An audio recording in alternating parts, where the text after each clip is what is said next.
কতক্ষণ ধইরা বাথরুমের ভিতরে গিয়ে বইসা রইছে, আমার তো আর সহ্য হইতাছে না, পেটটা মোচড় মোচড় করতেছে। এই তাড়াতাড়ি বের হ।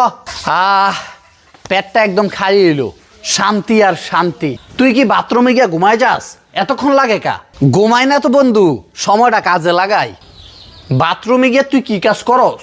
আরে বেটা, আমি চিন্তা করি বাথরুমে গিয়ে তো কোনো কাজ নাই, সময়টা নষ্ট হয়, এজন্য বৈশা বৈশা কোরআন তেলাওয়াত করি। নাউজুবিল্লাহ, কি বলতাছ তুই? এজন্যই তো দেরি হয়, মাঝে মাঝে বইয়া বড় সূরা তেলাওয়াত করা শুরু করি। তোর মাথা কি ঠিক আছে? বাথরুমে বৈশা কোরআন তেলাওয়াত করলে গুনাহ হইব না? আল্লাহ রাসূল তো নিষেধ করছে বাথরুমে গিয়ে কোরআন তেলাওয়াত করা যাইব না।